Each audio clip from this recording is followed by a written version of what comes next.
gadaan haqa qaba, gadaan dhugaa qaba, gadaa keessa wal dhagahuun jira.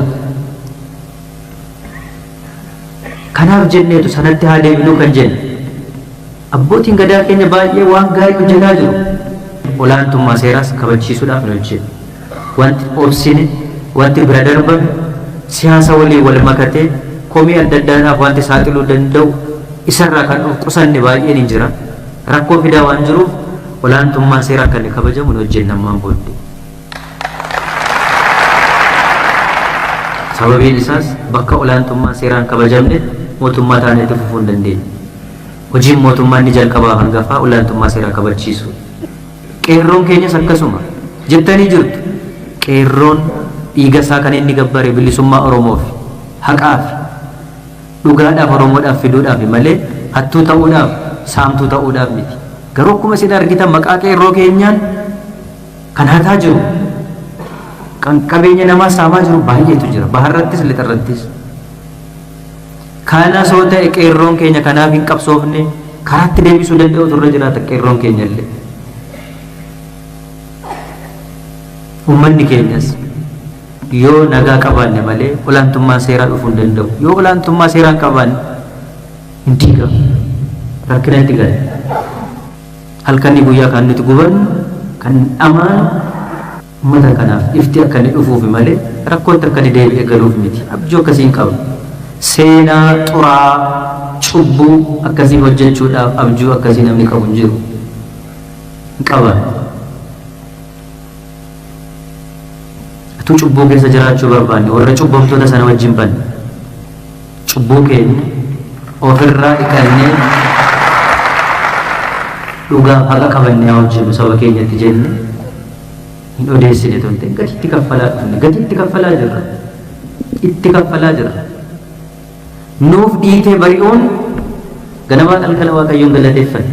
Garuu dhugaa yoo qabaanne abbaan barbaade taankii hidhate yoo nu adamse homaa nu godhuu hin danda'u.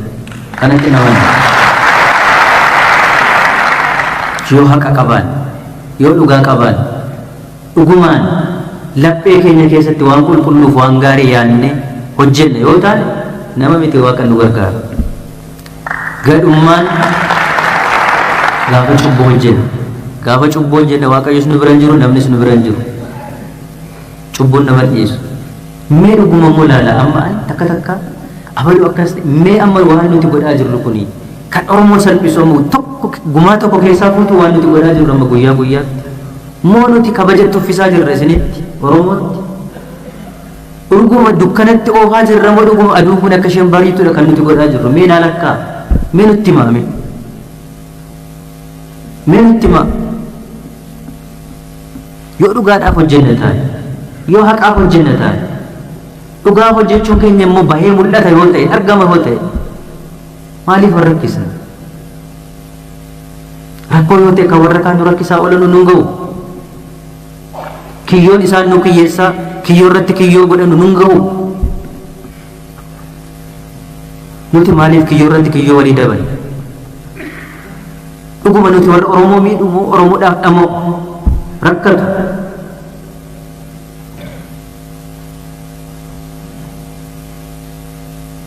Mee ani jaarsi Oromoo beekaan Oromoo nu bira dhufee Oromoof kan kana ta'u kanadhaati kan Oromoof malu kana jedhee dhugaadhaan haqarratti hundaa'e waliin haasa'e hin ta'u jennee kan nuti ofirraa deebisne qabna.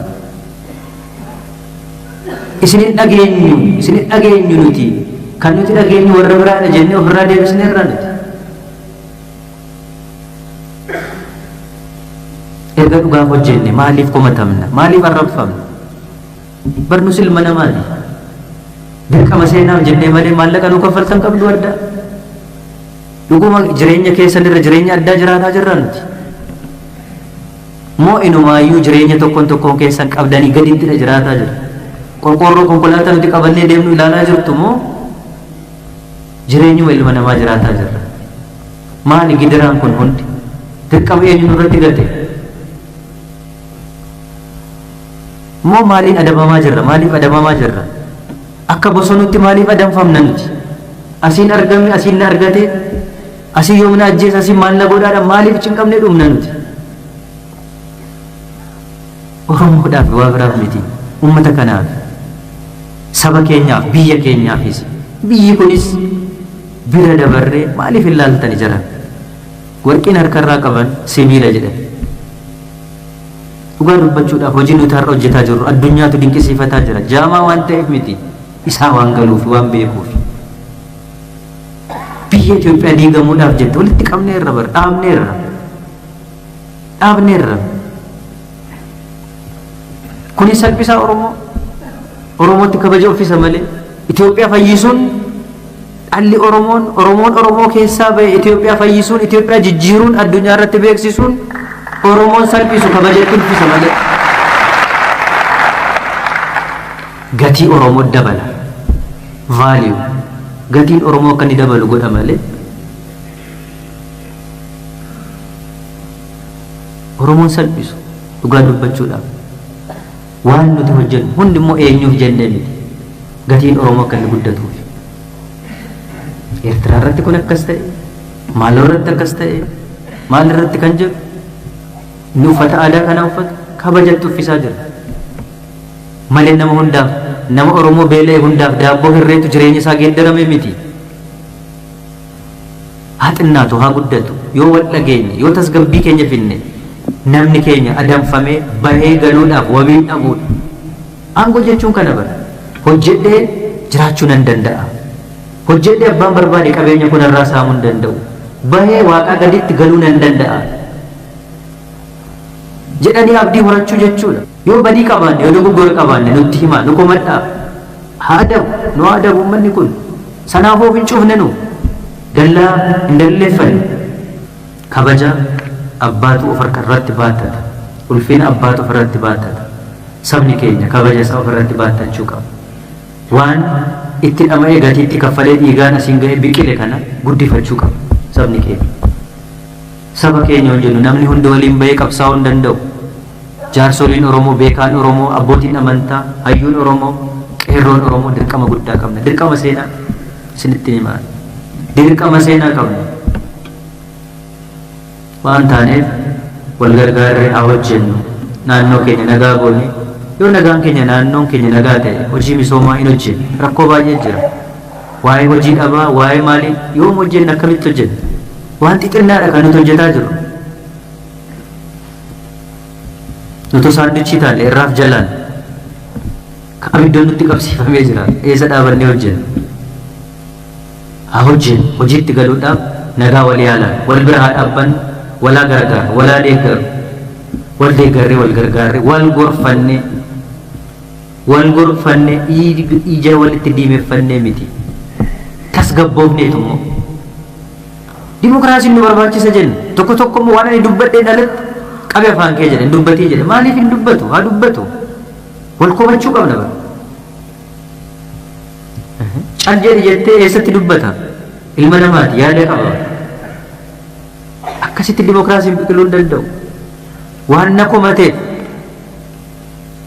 waan anaan na fuuldura dhaabateef asiin haa ajjeefamu asiin kan haa ta'uun hin fayyisu Oromoo hin guddisu hin quucarsa walitti haa dubbannu walitti haa walaa qomannu garuu walaa dhaggeeffannu waan faayidaa keenya waliiniif immoo haa hojjennu sana nu guddisa sanatu nu baasa ol maaliif himattee Oromoon Ameerikaan aaxaaba qolmutti uummanni Oromoo teekinooloojii rasaa kamiin hojjetee aaxaa dhiiga baadee ture isa kamiin hojjetu aaxaan tokko nu bahu alaabaa tokkotti paartiin walaa nu bahu tokkoon abaawudhaaf tokkoon ODP tokkoon kaabaawuliif tokkoon abaawul tokkoon immoo kaabaawuliif tokkoon ODP biyya bichaa wajjin waan tokko tokko ni mo'ibata utuu hanga biyyi tokko nu gomurmoo biyya bichaa jedhame yoo kan alaa ta'e hanga yoo kan alaa ta'e kubbii ta'e maal godhame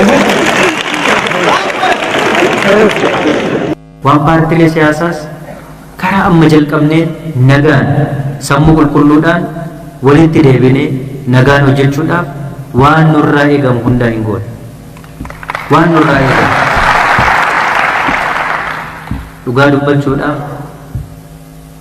kaan waliin abshaalummaa waliin hojjechuu dandeenya an jaarmaya siyaasaa Oromoo gidduutti abshaalummaan nuu ta'a jedheen amanu walirratti daba hojjechuun nu fayyada jedheen amanu walirratti gatii buufachuu hin dandeenyu walirratti naganne waan ta'e hamma danda'amaa ta'e warra sammuu nagaa qabu sammuu qulqulluudhaan saba kanaaf hojjenna jedhu hundaa waliin hin hojjennu.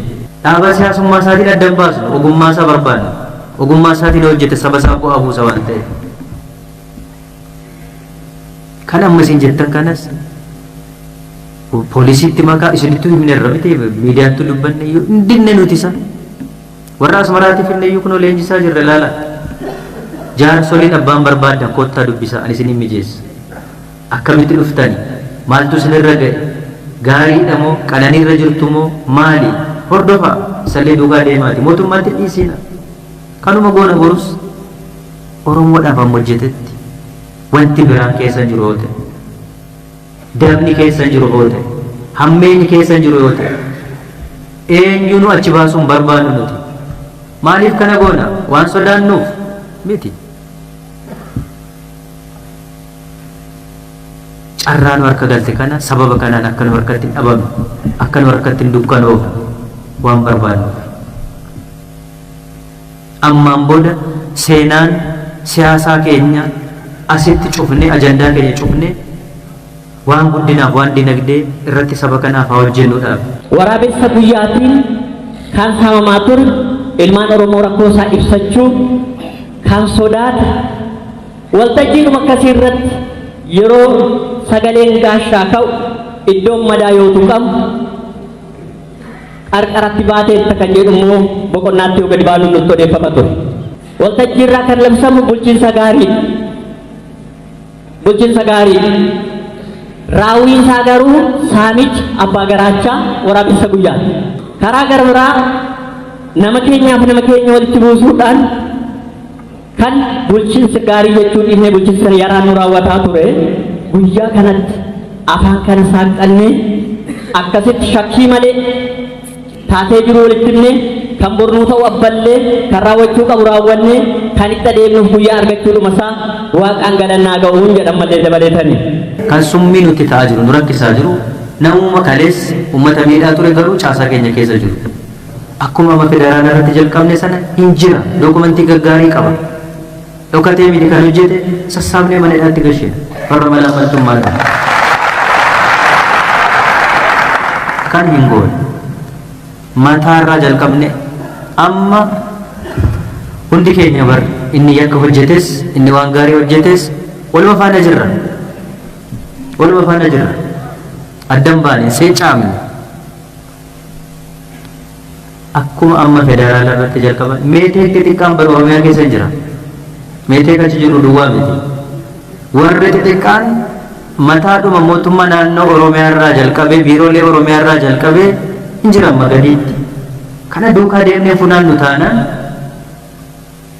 cubbamaa fi yakkamaa fi namni nagaa walitti makatee waliin balaaleffatamaa jiraachuun irra jiraatu waliin jibbamaa jiraachuun irra jiraatu adda bahuutu irra jiraatu namni akkasii immoo afaan qabatee ta'u namni hate waaqayyo takkaa cubbuutti nama hin gashin malee namni takkaa cubbuu wajjiniin walitti madaqe hin follata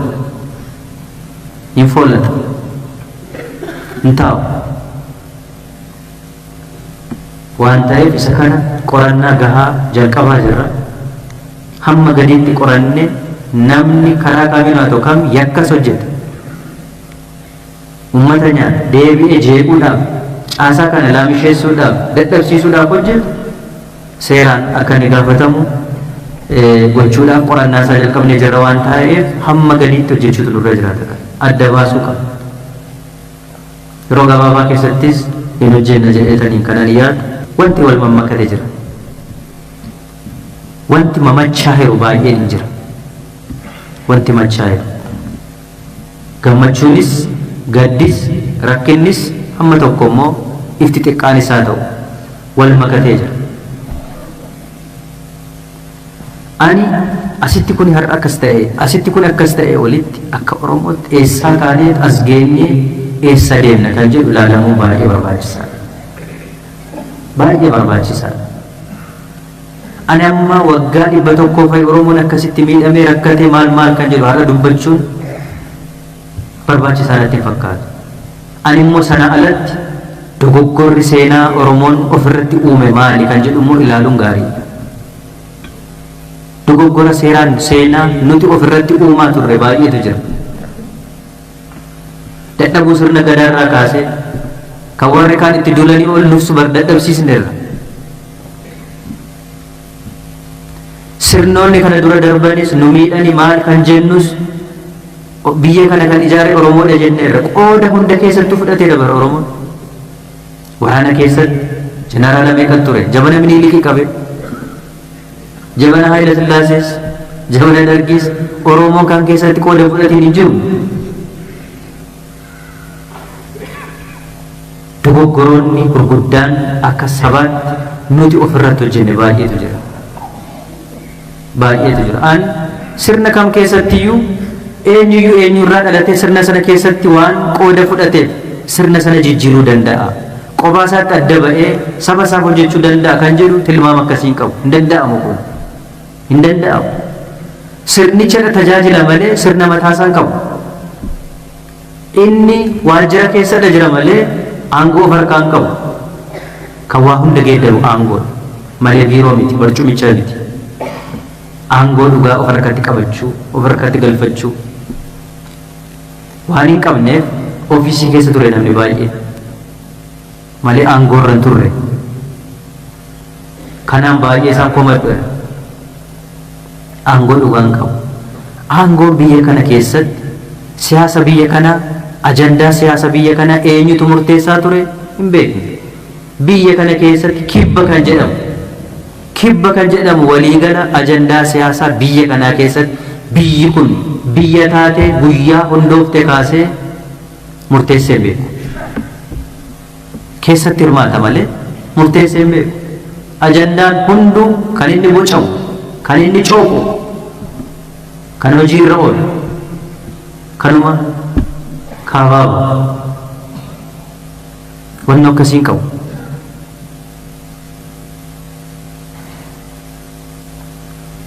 Amma rakkoon har'arra geenye nu mudataa jiru mirga jenne dhugaadha mirgaaf qabsoofne, bilisummaa jenne bilisummaadhaaf qabsoofne. Hin beeknu garuu bilisummaa sana waliin beeknu.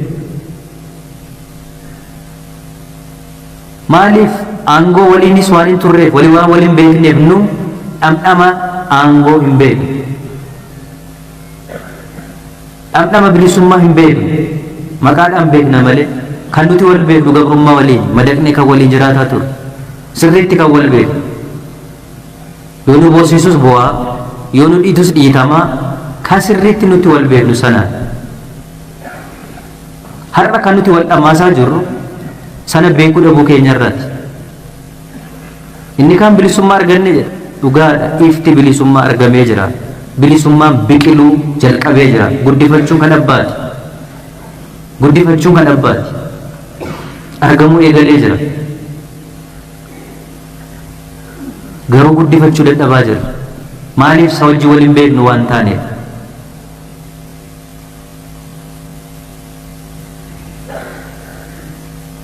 Ifattiin argamte, bilisummattiin argamte nuuf ama ta'aa jirti. Isa dhamdhamne waan hin beekneef ama nutti ta'e. Lammaffaa nuti bilisoomne jenna malee bilisummaa argannu iyyuu malee nuti hin bilisoomne. Bilisummaa jechuun bilisummaa laphee fi sammuu keessaati. Ammayyuu gabrummaa keessa waggaa dheeraa waan jiraanneef nu keessaa hin baane. Waan nu keessaa hin baaneef walirratti amantaa hin qabnu har'ayyuu. Waliin amannu. Oromoon Oromoon amanu. Oromoon Oromoo irratti amantaa hin qabu. Bulchiinsa dhugaa jechuun yoo warri biyyi biraa isa bulchani malee Oromoon Oromoo keessaa ba'ee yoo isa bulche bulchiinsa dhugaatti hin fakkaatu amanee hin fudhatu. Konfiidensii hin qabu irratti. Maaliif konfiidensii hin qabu? Oromoon Oromoo bulche jedhee waan hin amanneef. Gabrummaa sanatu hin baane nu keessaa. Kanaaf wal amanuu dadhabaa jira. Kanaaf walirratti amantaa gatuu dadhabaa jira. Kanaaf of harkatti dhiisneetu akkuma kaleessaa inni kaan waan adda addaatiin ituu nu gowwoomsu isaa gowwoomfamnee meeshaa ta'aa jira. Hunda miti kun. Kanatu xaxaa nuti ta'ee gamaaf gamana akka nuti wal harkisnu gamaaf gamana maraa martoo kana keessaa akka nuti hin baane nu taasisaa jira malee har'as wanti dudubbatamu hundi soba miti rakkoon hin jiran garuu karaan qabanne nutti dukkanaa'uuf deemaa jira moo nuu ifaa jira arguu dadhabne kan nutti dukkanaa'an jiru nutti dukkanaa'uuf deemaa jiru amma ni hubadhutti nuu bari'aa jira bariin kun akka ni dafee nuu bari'u godhuutu kan keenya malee lafti nutti dhihaan jiru nuu bari'aa jira isuma nuu bari'aa jiru kan inni kaan immoo lakki dhihaa jira jedhee kan fudhatus baay'eedha kan jiru kana waan ta'eefidha walirratti amantaa waan hin qabneefi malee diina waan walii taaneef rakkoon addaa waan nu keessa jiraatee miti hiddis gabrummaa sun nu keessa waan hin buqqaaneef har'as wal shakkiidhaan guutamne wal amanuu dadhabne gamaaf gamana ilaallee wal rakkisaa jira rakkoon keenya kana yeroon ce'umsaa waan baay'ee waan wal xaxaa ta'an obsa guddaa barbaadan obsa nama fixachiisan nama dhamaasan nama rakkisan wal xaxaa baay'ee qaba amaluma isaati kun humna baay'eetu wal falma wal morkata wal dhaansoo wal qaba inni jireenya miidhagaa bare kalees har'a gara keenyatti dhufuun barbaadu haga bu'oolee buluun barbaadu inni kaleessa guyyaan tokko guyyaan lama isaaf miliyoonota hortu bare hiyyummaa kana hiyyeessa kanarraa nurraa qoodachuun barbaadu har'a hin du'a malee halkanii guyyaa wal'aansoo keessa jira harka kennuu dhiisuu dhabuudhaan harkan kennadhu jedhu jechuudhaan waan qabu humna qabuun waraanaa jira inni hiyyummaa kana keessa jiraadhu yoo xinnaate biyya kanarratti haqee haa dhufu jedhu immoo wal'aansoo biraa keessa jira yoo kun adda ba'ee qalbiidhaan hoogganamuu baate rakkina guddaadha kan dhufu rakkina guddaatu dhalata keessumaa immoo an Oromoon yeroo inni itti hubannaa cimaa fi tasgabbii olaanaadhaan cehumsa kana ceesisu isaaf yoo jiraate yeroo kana jedhee ilaala yoo itti gargaarame carraan amma argame kun carraa guddaadha Oromoodhaaf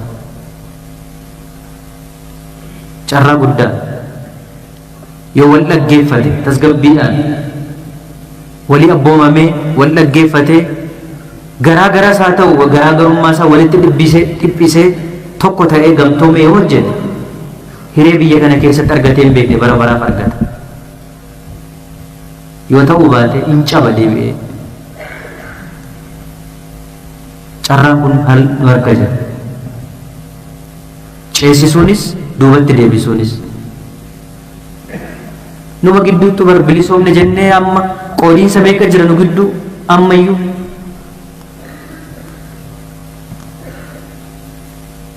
inni kaa'e nu laalu kun akka inni nu laalaa jiru ija babaasee namni laalu nuti wallaalaa jirra malee nuti wallaalla wal tuffanna hangafne too jiru quxusuun maaliif akka ta'e akka jettan kan isa dhalaalla nuti malee isa kaan hin laallu isa qarriffaa qaratee buqqisuudhaaf deemu laalu yoo isa laaluu baan gaafa nu ciniinee birraan deebi'u lafee keenya waliin nu daaka hin danda'u jarri kun immoo nu diiguu warra danda'ani nutti fakkaata malee gaafa sirbi gaafa walitti dhufnee haasofnu nutti fakkaata malee diiguu cabsuu warra muuxannoo qabanii warra qabeenyaaf beekumsi cimaa akkasii qabanii har'allee jabana bilisummaa arganne jennutti akkatti godhanii akka isaan irratti hojjetaa jiran argaa jirtu miti yoo xinnaate Dr. Abiy gaarummaa Oromoodhaaf guddina Oromoodhaaf gatii kaffale hundi keenya yoo xinnaate Oromoo hidhame hidhaarraan cancalarraa hiike yoo xinnaate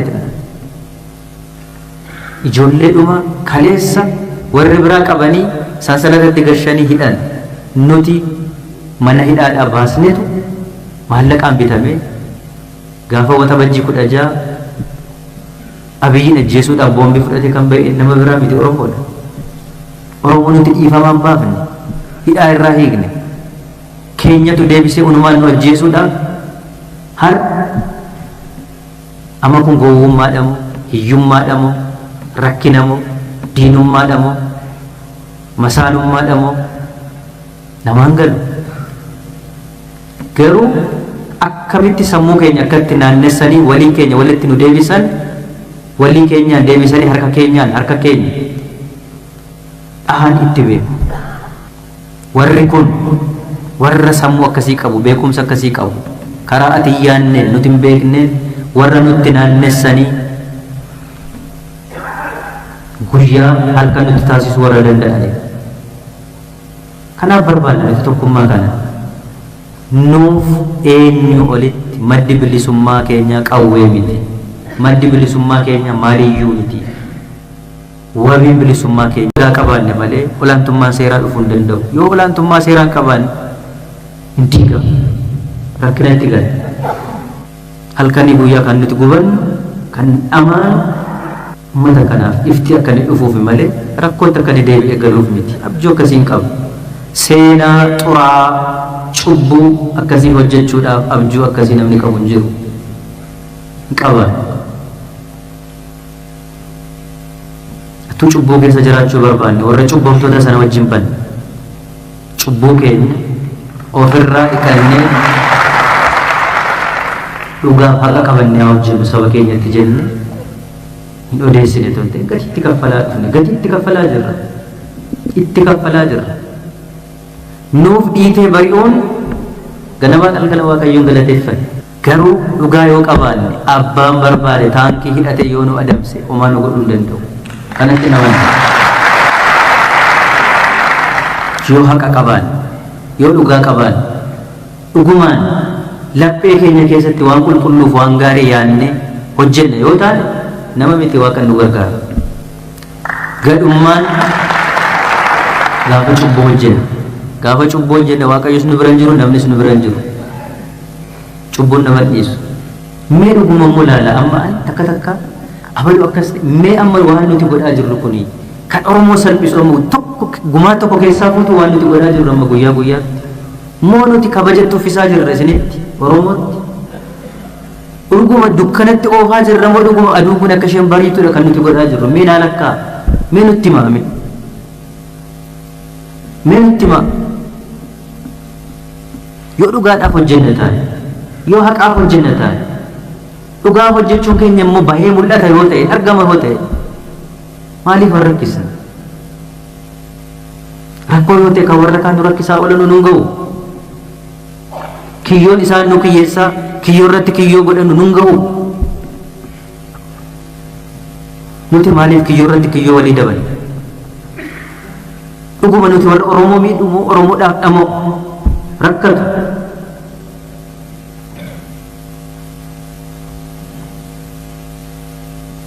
mee ani jaarsi Oromoo beekaan Oromoo nu bira dhufe Oromoof kan kana ta'u kana dhaate kan Oromoof malu kana jedhe dhugaadhaan haqa irratti hundaa'e waliin haasa'in ta'u jenne kan nuti ofirraa deebisni qabna. Isinin dhageenyu nuti kan nuti dhageenyu warra biraadha jenne ofirraa deebisne irraa nuti. Erga dhugaaf hojjenne maaliif komatamna maaliif arrabfamna barnus ilma namaati.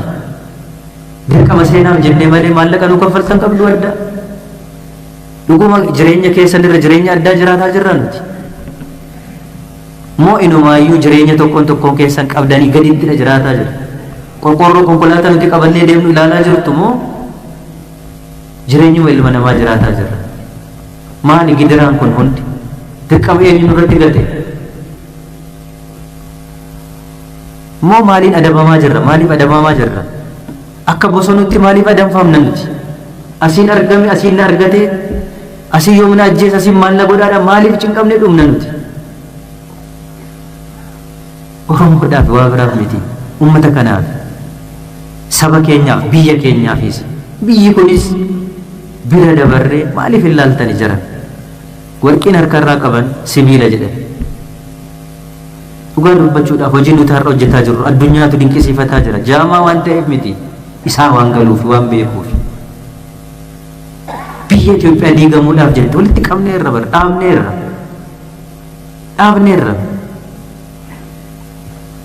Kuni salphisaa Oromootti kabaja ofiisa malee Itoophiyaa fayyisuun dhalli Oromoo keessaa bahe Itoophiyaa fayyisuun Itoophiyaa jijjiiruun addunyaa irratti beeksisuun Oromoon salphisu kabajeetti ulfisa malee gatii Oromoo dabala value gatiin Oromoo akka inni dabalu godha malee Oromoon salphisu dhugaa dubbachuudhaaf waan nuti hojjennu hundi immoo eenyuuf jennee miti gatiin Oromoo akka inni guddatuuf Eertiraa irratti kun akkas ta'e Maaloo irratti akkas ta'e maal irratti kan jedhu inni uffata aadaa kana uffatu kabajatti uffisaa jira malee nama hundaaf nama Oromoo beela'e hundaaf daabboo hirreetu jireenya isaa geeddarame miti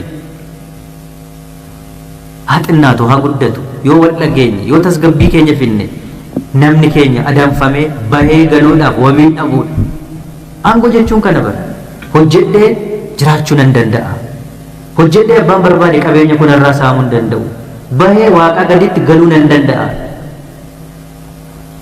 jedhanii abdii horachuu jechuudha yoo badii qabaanne yoo dogoggora qabaanne nutti himaa nu komadhaa haa adabu uummanni kun sanaafuu hin cufne nu dallaa hin dalleeffanne kabaja abbaatu of harkarratti baatata ulfina abbaatu of irratti baatata sabni keenya kabaja isaa of irratti baatachuu qaba waan itti dhama'ee gatiitti kaffalee dhiigaan asiin ga'e biqile kana guddifachuu qaba sabni keenya saba keenya hojjennu namni hundi waliin bahee qabsaa'uu hin danda'u jaarsoliin Oromoo beekaan Oromoo abbootiin amantaa hayyuun Oromoo qeerroon Oromoo dirqama guddaa qabna dirqama seenaa isinitti himaa dirqama seenaa qabna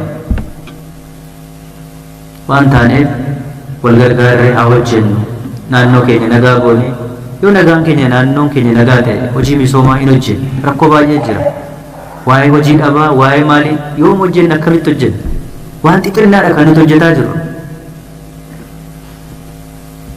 nuti saandichii taane irraaf jalaan abiddoon nutti qabsiifamee jira eessa dhaabannee hojjennu haa hojjennu hojiitti galuudhaaf nagaa wal yaalaan wal bira haa dhaabbannu walaa gargaar walaa deeggaru wal deeggarree wal gargaarree wal gorfanne ija walitti diimeffannee miti tasgabboofneetu immoo dimokiraasiin nu barbaachisa jennu tokko immoo waan ani dubbadheen alatti qabe afaan kee jedhan dubbatii jedha maaliif hin dubbatu haa dubbatu wal komachuu qabna bara cal jedhe jettee eessatti dubbata ilma namaati yaada qaba akkasitti dimokiraasiin biqiluu hin danda'u waan na komateef waan anaan na fuuldura dhaabateef asiin haa ajjeefamu asiin kan haa ta'uun hin fayyisu Oromoo hin guddisu hin quucarsa walitti haa dubbannu walitti haa walaa qomannu garuu walaa dhaggeeffannu waan faayidaa keenya waliiniif immoo haa hojjennu sana nu guddisa sanatu nu baasa ol maaliif himattee Oromoon Ameerikaan asxaaba kombuutu uummanni Oromoo teekinooloojii irraa rasaa kamiin hojjetee asxaa dhiiga baadee ture isa kamiin hojjetu asxaan tokko nu bahu alaabaa tokkotti maatiin wala nu bahu tokkoon abaawudhaaf tokkoon ODP tokkoon kaabaawunis tokkoon abaawun tokkoon immoo kaabaawunitti tokkoon ODP inni biyya bichaa hojjetu waan tokko tokko nu bahu utuu hanga biyyi tokko nu gomuru biyya bichaa jedhame yoo kan haala ta'e amma yoo kan haala ta'e kubbisame maal godhame waan paartiilee siyaasaas karaa amma jalqabneen nagaan sammuu qulqulluudhaan walitti deebinee nagaan hojjechuudhaaf waan nurraa eegamu hundaa hin goone waan nurraa eegamu dhugaa dubbachuudhaaf kaan waliin abshaalummaa waliin hojjechuu dandeenya an jaarmaya siyaasaa Oromoo gidduutti abshaalummaan nuu ta'a jedheen amanu walirratti daba hojjechuun nu fayyada jedheen amanu walirratti gatii buufachuu hin dandeenyu walirratti nagannee waan ta'e hamma danda'amaa ta'e warra sammuu nagaa qabu sammuu qulqulluudhaan saba kanaaf hojjenna jedhu hundaa waliin hin hojjennu dhaaba siyaasummaa isaatiin addan baasnu ogummaa isaa barbaannu ogummaa isaatiin hojjete saba isaa bu'aa buusa waan ta'eef kan amma isin jettan kanas poolisiitti maqaa isinitti himne irra miti miidiyaatti dubbanne hin dinne nuti isa warra asmaraatiif illee iyyuu kunoo leenjisaa jirra ilaala jaarsoliin abbaan barbaadan kottaa dubbisa ani isin mijeessa akkamitti dhuftani maaltu isinirra ga'e gaariidha moo qananiirra jirtu moo maali hordofa sallee dhugaa deemaati mootummaatti dhiisiina kanuma goona borus oromoodhaaf amma hojjetetti wanti biraa keessa jiru yoo ta'e dabni keessa jiru yoo ta'e hammeenyi keessa jiru yoo ta'e eenyuunu achi baasuun barbaannu nuti maaliif kana goona waan sodaannuuf miti carraan harka galte kana sababa kanaan akka nu harkatti dhabamne akka nu harkatti dukkanoofne waan barbaannuuf ammaan booda seenaan siyaasaa keenya asitti cufne ajandaa keenya cufne waan guddinaaf waan dinagdee irratti saba kanaaf haa hojjennuudhaaf.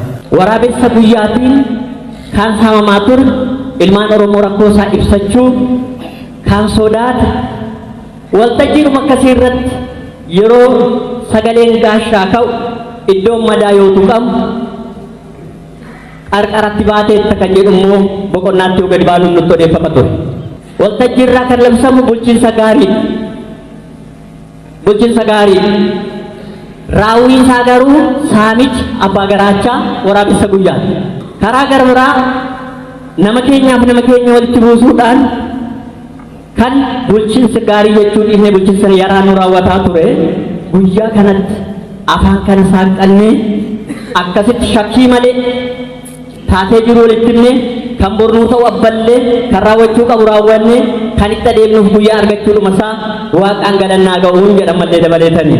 Kan summii nutti ta'aa jiru nu rakkisaa jiru namuma kalees uummata miidhaa ture garuu caasaa keenya keessa jiru akkuma amma federaalaa irratti jalqabne sana hin jira dookumentii gaggaarii qaba dhokatee miti kan hojjete sassaabnee mana hidhaatti galchina farra malaammaltummaa ta'e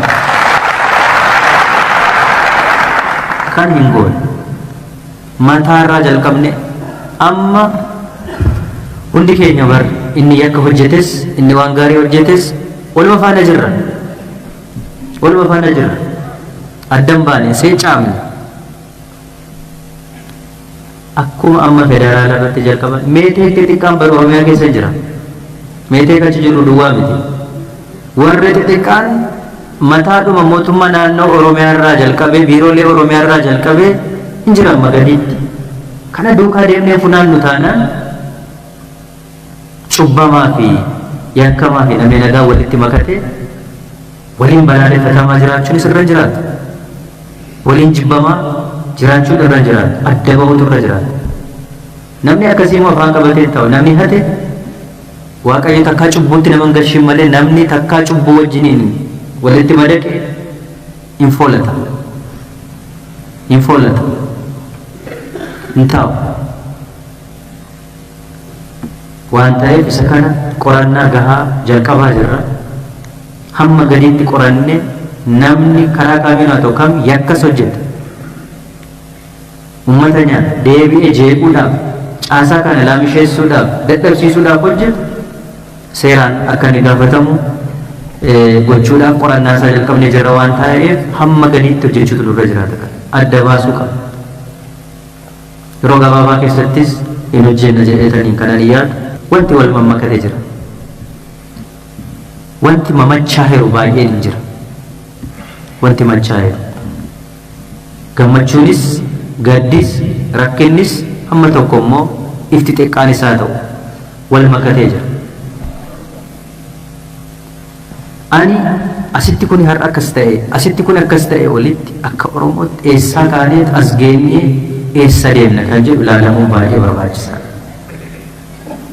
barbaachisaadha ani amma waggaa 100 fa'i oromoon akkasitti miidhamee rakkatee maal kan jedhu har'a dubbachuun barbaachisaa natti hin fakkaatu ani immoo sana alatti dogoggorri seenaa oromoon ofirratti uume maali kan jedhu immoo ilaaluun gaarii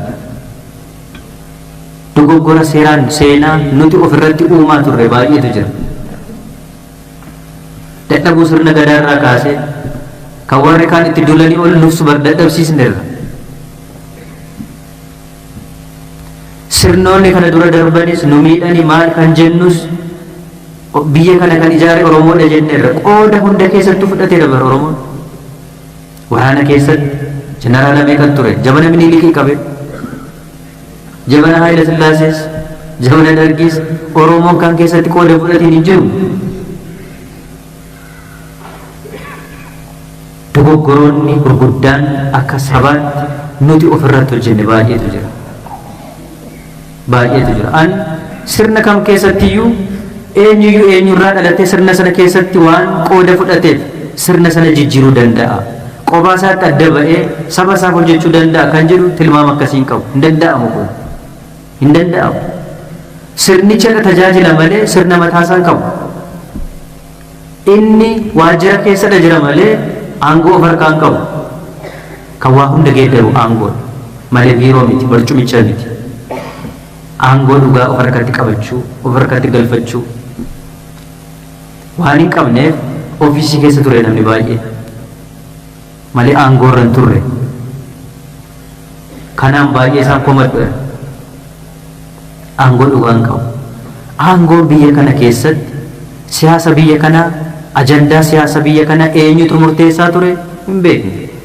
Biyya kana keessatti kibba kan jedhamu waliigala ajandaa siyaasaa biyya kanaa keessatti biyyi kun biyya taate guyyaa hundoofte kaasee murteessee hin beeku.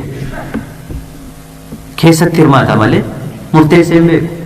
Ajandaan hunduu kan inni bocamu, kan inni cooqu, kan hojiirra oolu, kanuma kaabaaba. Wanni akkasii hin qabu.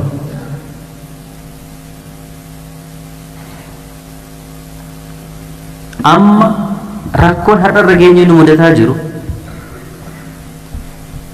mirga jennee dhugaadha mirgaaf qabsoofne, bilisummaa jennee bilisummaadhaaf qabsoofne. Hin beeknu garuu bilisummaa sana waliin beeknu. Maaliif aangoo waliinis waan hin turreef walii waan waliin beekneef nu dhamdhama aangoo hin beeknu. Dhamdhama bilisummaa hin beeknu. Maqaadhaan beekna malee kan nuti wal beeknu gabrummaa waliin madaqnee kan waliin jiraataa ture. Sirriitti kan wal beeknu. Yoo nu boosisus bu'aa, yoo nu dhiitus dhiitamaa kan sirriitti nuti wal beeknu sanaan. Har'a kan nuti wal dhamaasaa jirru sana beekuu dhabuu keenyarraati. Inni kan bilisummaa arganne jedha. Dhugaadha ifti bilisummaa argamee jira.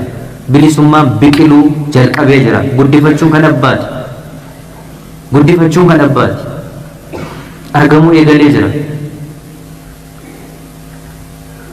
Garuu guddifachuu dadhabaa jira. Maaliif isa wajji waliin beeknu waan taaneef.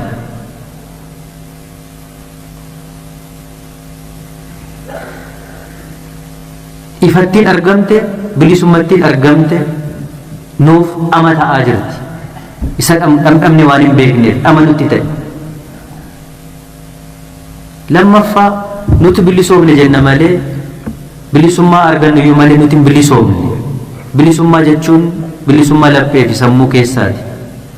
Ammayyuu gabrummaa keessa waggaa dheeraa waan jiraanneef nu keessaan baane. Waan nu keessaan baaneef walirratti amantaa hin qabnu har'ayyuu. Waliin amannu. Oromoon amanu. Oromoon Oromoo irratti amantaa hin qabu. Bulchiinsa dhugaa jechuun yoo warri biyyi biraa isa bulchani malee Oromoon Oromoo keessaa ba'ee yoo isa bulche bulchiinsa dhugaatti hin fakkaatu amanee fudhatu. Konfiidensii hin qabu irratti. Maaliif konfiidensii hin qabu? Oromoon Oromoo bulche jedhee waan hin amanneef. Gabrummaa sanatti hin baane nu keessaa. Kanaaf wal amanuu dadhabaa jira. Kanaaf walirratti amantaa gatuu dadhabaa jira. Kanaaf of harkatti dhiisneetu akkuma kaleessaa inni kaan waan adda addaatiin ituu nu gowwomsu isaa gowwomfamnee meeshaa ta'aa jira. Hunda miti kun. Kanatu xaxaa nutti ta'ee gamaaf gamana akka nuti wal harkisnu gamaaf gamana maraa martoo kana keessaa akka nuti hin baane nu taasisaa jira. Malee har'as wanti dubbatamu hundi soba miti rakkoon hin jira. Garuu karaan qabanne nutti dukkanaa'uuf deemaa jira moo nuu ifaa jira arguu dadhabne kan. Nutti dukkanaa'aa jiru. Nutti dukkanaa'uuf deemaa jiru amma ni hubadhutti. nuu bari'aa jira. Bariin kun akka inni dafee nuu bari'u godhuutu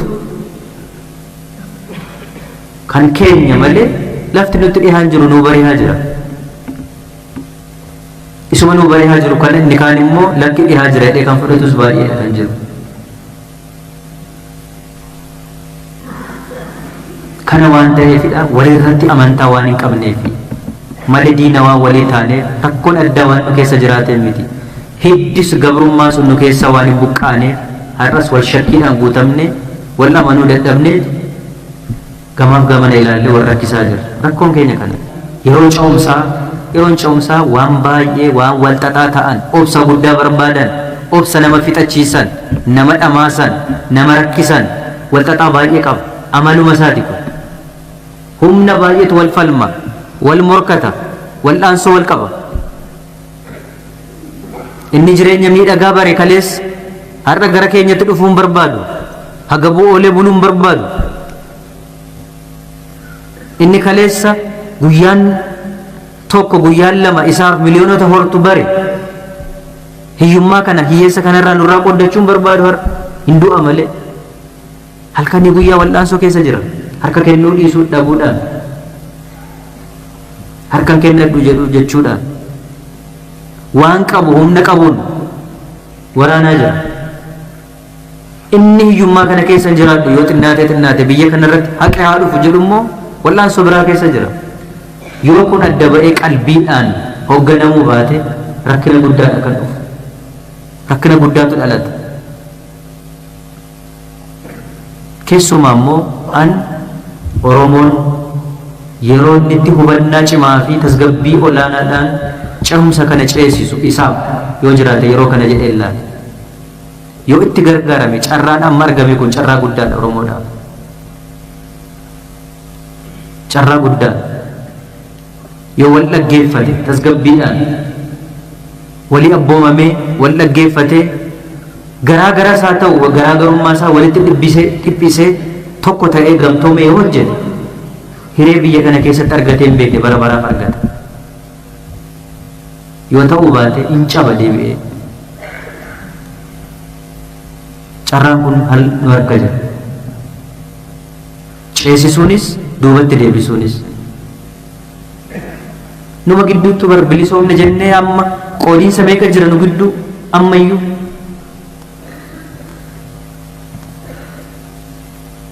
Inni taa'ee nu laalu kun akka inni itti nu laalaa jiru ija babaasee namni hin laallu nuti wal laalaa jirra malee nuti wal laalla wal tuffanna. Hangafni itoo jiru quxusuun maaliif akka jettan kan isa dhalaalla nuti malee isa kaan hin laallu isa qarriffaa qaratee buqqisuudhaaf deemu hin laallu. Yoo isa laaluu baan gaafa nu ciniinee birraan deebi'u lafee keenya waliin nu daaga. Hin danda'u jarri kun immoo nu diiguu warra danda'ani nutti fakkaata malee gaafa sirbinu gaafa walitti dhufnee haasofnu nutti fakkaata malee diiguu cabsuu warra muuxannoo qabani warra qabeenyaaf beekumsi cimaa akkasii qabani. Har'allee jabana bilisummaa arganne jennutti akkatti godhanii akka isaan irratti hojjetaa jiran argaa jirtu miti. Yoo xinnaate Dr. Abiy gaarummaa Oromoodhaaf guddina Oromoodhaaf gatii kaffale. Hundi keenya yoo xinnaate Oromoo hidhame hidhaarraan cancalarraa hiiku yoo xinnaate